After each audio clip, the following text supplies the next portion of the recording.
What is up, guys? Welcome back to a brand new Dragon Ball Legends video on Dragon Ball Central. Today, we're going to be going over the brand new Kaioken Goku and PyCon banner that just came out yesterday.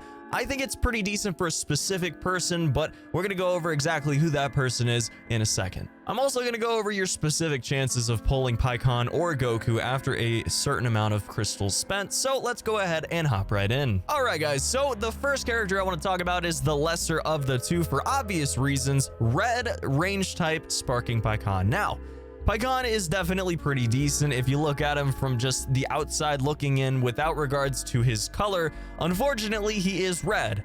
That is not good in this meta. Vegito Blue is absolutely busted, as you well know at this point. And even though he's transforming, even though if you look at his fully maxed out 14-star self, it's got some solid power behind it. 283,000 blast attack, 248,000 strike attack. That is pretty freaking good. Also, not too bad defenses either. You know, after transformation, PyCon's pretty decent, but he is red, so immediately he's not going to be friendly and welcomed in this meta. With nullification of various negative attributes being a really big thing in the meta right now, as well as, again, the overwhelming power that is Blue Vegito Blue, I will say his main ability leaves a little bit to be desired, and on top of that, you know, he's just going to get smacked by Vegito Blue. Now, I will say, if you have a blast attacker that's green, I think that his Z ability is really solid, especially if you get it higher up there. 35% element red or green blast attack and defense. Not too bad, you know, not too shabby. 35% is really solid for just one thing, let alone having the attack and defense attached to it. I do think that his unreadable movements unique ability is actually really cool, and I think it would have been amazing to attach to a non-red unit. Any other color would have been totally fine, but red means he's not going to see play. It's really unfortunate because unreadable movements is actually a very cool unique ability, and I think it could have some fun implications on the meta. Again, if it wasn't red. So who exactly wants to run PyCon at this point? Well, probably just about nobody, I'm gonna be honest. You're gonna be seeing so many Vegito Blues at this point, it's just going to be ridiculous how quickly PyCon gets switched in. He transforms, you think he's gonna do good stuff, and then he's dead. That's pretty much how fast it's going to be too. So with that said, you're probably only going to be running him if you really like PyCon. You get him a lot of times pulling for Goku, you know? You just happen to get a whole bunch of copies of PyCon so you can make it work despite the obvious glaring issues with running a red unit in this meta. Otherworld Warrior is a fun tag, and on top of that, if you have other characters on the team that are Otherworld Warrior characters, then you're going to have a residual health restoration effect from this this unique ability, True Power. It's very solid, I think. Anyways, so definitely consider an Otherworld Warrior team if you do manage to pull a whole bunch of PyCons while you're searching for, you know, anything else on this banner. But I do think he's going to be very difficult to run currently, and you're going to have him very, very high max limit break wise, you know, to be able to properly use him in a meta that's so dominated by a ridiculous character that is Vegito Blue. Now, Super Kaioken Goku is a little bit of a different story, and again, obviously going to be the reason why you're going to want to be summoning on this banner if you do decide to summon on it, at least for like 99% of people. I mean, I know somebody watching this right now is going to go down to the comments below and they're going to be like, Chiken, PyCon is my favorite character. I summoned many, many times to get him. And more power to you. But if you're looking from an overarching meta perspective, Super Kaioken Goku is actually really solid, and his abilities are really solid too, and I'll tell you guys why. Now, obviously, he is a Super Saiyan, so it goes without saying that he's going to have that tag, and he's going to take full advantage of the Zenkai Awakened Super Saiyan Bardock, which, again, is most likely going to be happening very soon. If you go back to the actual banner itself, you'll see a couple obvious inclusions for future Zenkai Awakenings, probably not happening too far off in the future. I'd say maybe a week or two out at most.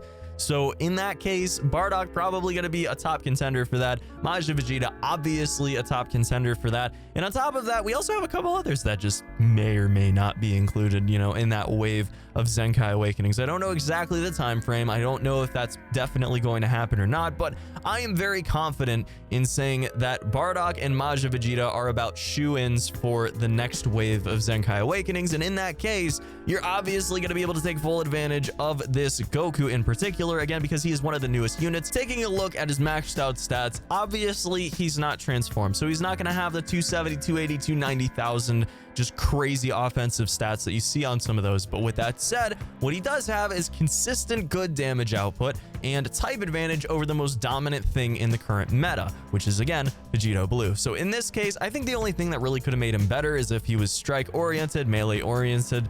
Obviously that's going to be an advantage for a bunch of reasons, but with that said, you're probably going to get a lot of value out of him. He's an Otherworld warrior, which means you can run him with PyCon if you really want to, and he's going to get that buff if you have PyCon up to the 3-star limit break to get the additional level on his ability. His Z ability in particular does again go to green and red, so you're going to be able to take advantage of running both of these guys on the same team if you really want to. Why would you want to do that? I don't know, but in this case, it is possible, and I think that's worth mentioning. Also worth mentioning that he has some of the most versatile character tags in the game. I mean, it's kind of a given, but Super Saiyan is really, really good. And again, if that Zenkai Awakening goes to Super Saiyan Bardock, then we're going to be seeing a ridiculous resurgence of this particular character, Super Saiyan Bardock, and then any third member really that provides coverage for whatever the meta is at that point. And then Saiyan tag and Sun Family tag are absolutely busted pretty much all the time. So you can find a team to throw together if you get this guy pretty much with anything that's going to synergize with the tags, and it's going to be good. I will say that it feels like they kind of phoned in the whole animation aspect of this, but you know what? I'm really not too bothered by that. Meta-wise, he's going to be pretty solid. Animation-wise, he's obviously not a legendary finish character. He's obviously not had the same level of attention to detail put into him that maybe some of the other characters in the game have had. So, you know, if that's a big deal to you, maybe watch some of the gameplays other YouTubers are putting out there and see if you want to go ahead and take the plunge on getting him to a decent limit break. With that said, Z ability going to be a Sun Family or Element Red Blast Attack and Defense buff. So I don't know if I really love this. I think it would have been better if it was Saiyan. I mean, I think that's kind of a given. If it was Saiyan, it would have been much better. I like the versatility of having two sort of niche identifiers for what the Z ability is going to affect, but in this case, it seems a little bit odd. Again, just sort of forcing the synergy between PyCon and Goku, and in this case, again, nobody's gonna run PyCon. Stop trying to make PyCon happen. If he's going to be red, he's not getting run very often. That is a fact, Bandai. Use your friggin' heads. You just put out Vegito Blue, obviously. I mean, come on, dude. Now, another thing I think is absolutely amazing about this Goku is it sort of goes back to an old video I made. I don't know if you guys remember or not, but I made a video called The Poison and the Cure. And a lot of times with this game in particular, they have printed or created whatever character, you know, and attached a certain move set and a certain color to it. And then it absolutely runs rampant for a while, in this case, Vegito Blue. And that's blue. So obviously the cure needed to be green, and it needed to sort of nullify some of the strengths that Vegito Blue has, but without being too over the top to where people don't want to summon for Vegito Blue anymore, because obviously those step-ups are still there. And I would argue they are probably better value at this point. I wanted to wait and reserve judgment, so don't get too mad at me for my last video, because I did mention wait for this banner just in case. And it turns out they did sort of implement a counter to Vegito Blue, but not as good as maybe we hoped. But with that said, every single time an attack is evaded with a vanishing step, you're going to have 10 timer counts of 40% damage reduction. That is pretty solid. On top of that, when it enters the battlefield, he's going to have a decent buff to his just offensive capabilities in general, which is obviously well appreciated if you're going up against an absolute offensive monster. You want to do as much damage as you possibly can if you get the opportunity. So pretty decent unique ability on Otherworld Super Saiyan right there. Now, Super Kaioken Goku has a little bit of a different way of approaching endurance than I've seen in pretty much every other endurance unit in this game. As you can see, you have to use his green card, Howl of Resurrection, to go ahead, and you also have some nice other effects to it. Key Restoration, obviously pretty nice.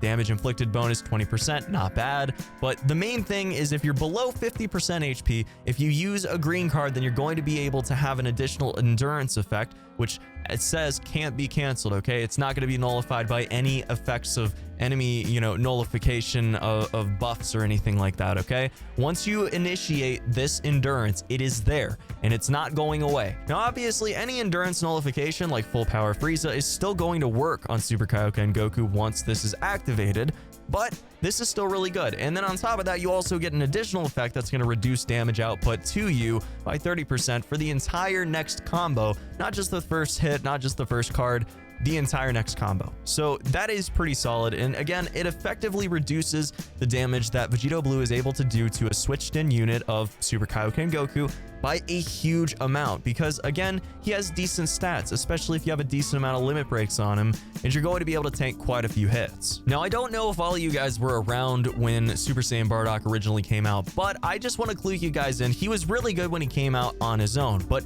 he stayed in the meta for a very long time because he was an enabler. So whenever a new Super Saiyan came out, obviously it was going to be power creeped up to the current level. So even without Super Saiyan Bardock, you were able to do very good things with it. So for example, when Red Gogeta came out, Red Gogeta was really, really good, okay? He was really, really solid on his own with nothing else. But when you have a crit rate buff, an enabled crit rate buff by Super Saiyan Bardock, it becomes very difficult to deal with. And then on top of that, you had transforming Broly, which again was very difficult to deal with. So with all of that said, basically what I'm getting at is you may want Super Kaioken Goku at a decent limit break if you are planning on Zenkai Awakening Super Saiyan Bardock, which is probably going to happen. So just go ahead and spend some crystals because this is probably the best value you're gonna get trying to get Super Kaioken Goku in the distant future. So if you just happen to like both of these guys, it's probably worth your time to summon on this banner. But Chiken, I hear you saying, if I spend all my crystals,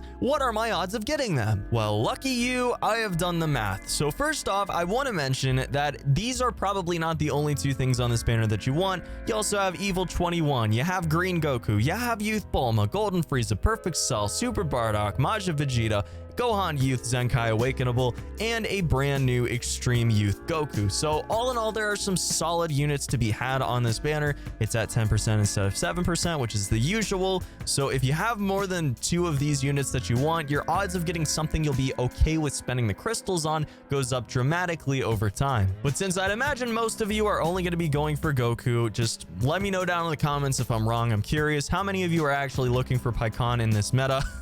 Are you a fan of PyCon? Or are you just a glutton for punishment? Do you like that kind of thing? So first off, for 1,000 crystals, you only have 1 summon on the banner. You already ground out every other crystal you could get. You spent it all on Vegito Blue. You didn't get Vegito Blue. You're bummed out, and you want this Goku to be able to beat on Vegito Blues to sort of give some revenge and give them a taste of their own medicine because you got absolutely destroyed in the last season of PvP. I'm not salty. If you are this person, you have roughly a 1 in 10 chance, just under 10%, of going ahead and pulling Super Kaioken Goku, or if you really wanted PyCon, again, for some reason, you have about a 10% chance, again, just below that, of pulling them in 1 summon. But you could have done that math yourself, so let's get a little bit deeper into it. After 20 summons or 2,000 crystals spent, you have roughly an 18% chance of pulling one of these specific units. After 3,000, you have a 26% chance of pulling one of these specific units. After 4,000 crystals spent, you have a 32% chance of pulling one of these specific units. So again, just about 1 in 3 of getting this Goku by the time you're done with 4 summons. To have an over 50% chance, just over, it's 50.6% to be specific, of getting Goku, you are going to need to spend 7,000 crystals. That is again for 1 copy, but keep in mind, again, you're going to be getting 3 stars right off the bat because it's a 999 Z power summon. If you spend 10,000 crystals, you've saved up a bunch, or you've just went ahead and bought a bunch of deals, saved up 10,000 crystals in some way, and you have roughly a 63% chance of pulling Goku. That is again just under 2/3. And to have over a 90% chance, you're going to need to spend 23,000 crystals. It's going to be just over 90% at this point to get Goku. I almost don't believe this number. If you want to have a 99% chance of pulling a single copy of Goku, this means that 1 out of 100 of you guys, do you really want to roll those odds? Do you really want to roll that dice? 1 out of 100 of you guys that spend 45,000 crystals on this banner will not get a single copy of Super Kaioken Goku. So all in all, the odds aren't bad. It's not even close to as bad as Vegito Blue. If you've went ahead and watched my previous video where I talked about those odds, they were pretty astronomically bad. You would have had to spend ridiculous amounts of money to have a decent chance of pulling Vegito Blue, just a single copy of him. Let alone if you were to, I don't know, main Fusion Warriors as your main team and you wanted a few copies of him, your odds of getting absolutely messed up by RNG is pretty high. So all in all, with all of that said, with all of the numbers gone over, would I recommend summoning on this banner? Honestly, probably not. Again, if you're going to be focusing on definitely Zenkai Awakening, Super Saiyan Bardock, when that happens, if that happens, you really want to bet on that happening, I think it is actually worth your time to summon on this banner, get a couple copies at least of Super Saiyan Kaioken Goku. But with that said, would I recommend to pretty much anybody else to summon on this banner other than maybe the occasional Sun Family tag user or Saiyan tag user? Probably not. And if you really want to use PyCon, man, just wait until he gets put into a master pack, because the meta will have moved past him by that point. You probably will get more use from him at that point and not have to spend as much to get him. That is to say, I am not planning on spending a single crystal on this banner past dailies, and hopefully I maybe can get a copy of one or both of them through dailies, because we have a little while on this banner, but we'll have to see. So yeah, guys, that's going to be about it for this one. Thank you so much for watching. Let me know down in the comment section below. Do you agree with my opinions in this video? Do you think that PyCon is really good and he can actually decimate Vegito Blue? If you do think that, please get some help. But I'll see you guys very soon for the next one. As always, have a fantastic day. And until then, guys, peace.